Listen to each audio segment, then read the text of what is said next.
सभी को राधे राधे, जय श्रीमन नारायण, हरे कृष्णा। कैसे हैं आप लोग? आशा करती हूँ कि भगवान नारायण की असीम कृपा आप लोगों को प्राप्त हो। और सबसे पहले आप सभी को वट सावित्री की हार्दिक शुभकामनाएं।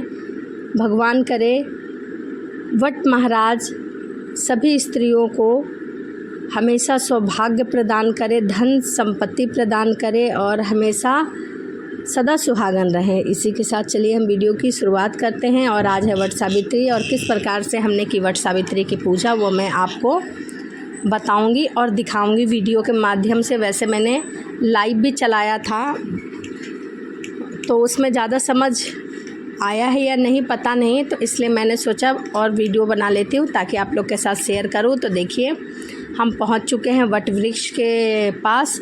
सबसे पहले आप वट सावित्री पूजा के लिए आप अपने घर के आसपास कोई वट वृक्ष ढूंढिए। आप चाहे तो घर में भी यह पूजा कर सकते हैं, परंतु एक दिन पहले इन वट वृक्ष की एक टहनी या डंडी ले जानी होती है।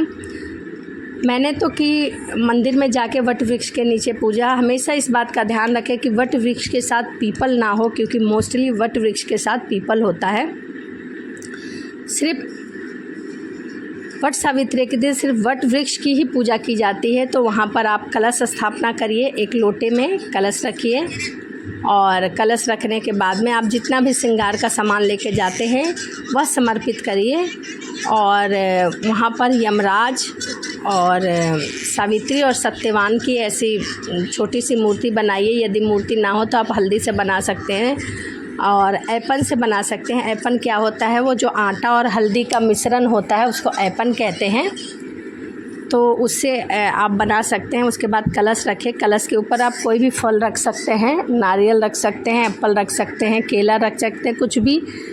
इस बात का विशेष ध्यान रखें कि वो जो फल है वो सिर्फ पति को ही देना होता है, तो इसलिए आपके पति को जो भी पसंद हो वही फल रखें। उसके ऊपर एक घी का दिया लगाएं।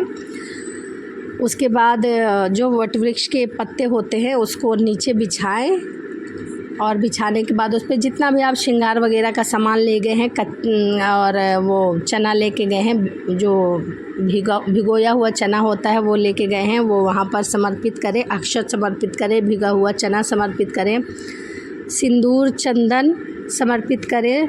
जो सत्यवान हैं उन्हें चंदन लगाएं और सावित्री को सिंदूर समर्पित करें। उसके बाद वहाँ पर कुछ क्षण के लिए पंखा जो लेके जाते हैं हम वो पंखा रखें।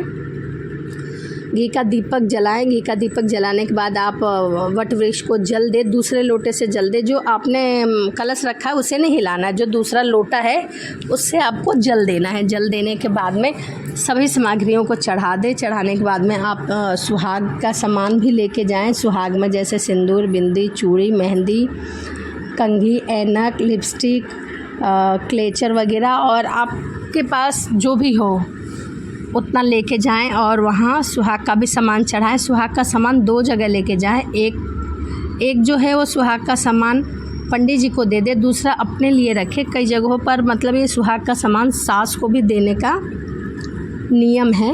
तो मतलब हर जगह पे अलग थोड़ा अलग अलग होता है, पूरा तो नहीं लेकिन थोड़ा थोड़ा अलग होता है।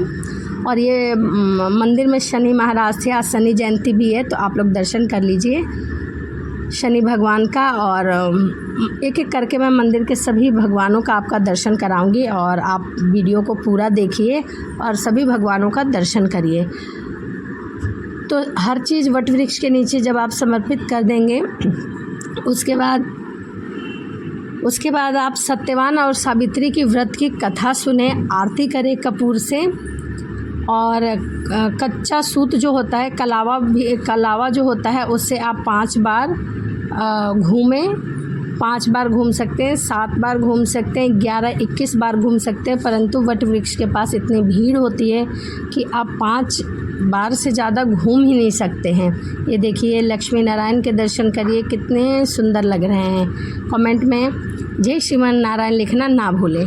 तो 5 या 7 या 11-21 बार घूमने के बाद में जो कलावा है उसे आप वहीं पर छोड़ दें।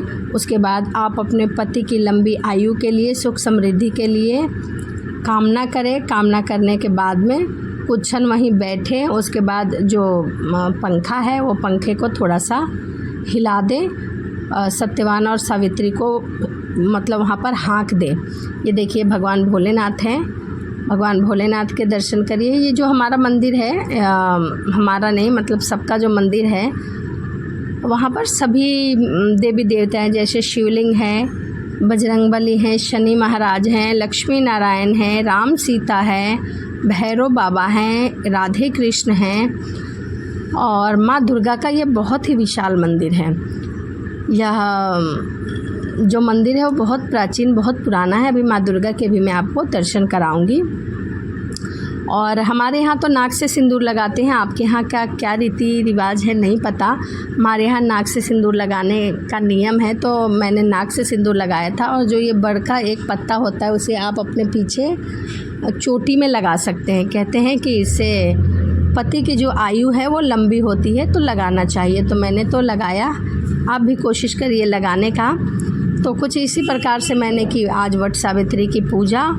और आप अपने पति के लिए कोई वस्त्र भी चढ़ा सकते हैं, जैसे मैंने अपने पति के लिए एक गमछा और बनियान चढ़ाया था, तो आप भी चढ़ा सकते हैं। हमारे यहाँ ऐसे ही होता है।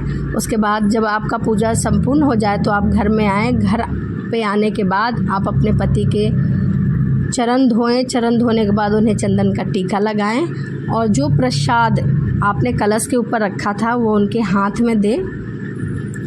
और जो आप कपड़ा लेके गए थे अपने पति के लिए वो उन्हें दें। और जो ये पंखा है, यह पंखा उन्हें हवा करें। उसके बाद उनको प्रणाम करें, क्योंकि हमारे यहाँ पति के पैर छूने का रिवाज है, तो हम तो ऐसे ही करते हैं। तो उन्हें प्रणाम करने के बाद और फिर उनके हाथ से मीठा जल पिए, जैसे शरबत वगैरह। तो इस प्रकार से हमने की वट सावित्री की पूजा। और आपको कैसी लगी वीडियो कमेंट ज़रूर करिएगा। तो चलिए मिलते हैं अगली वीडियो में। राधे राधे, जय श्री मन्नारायण।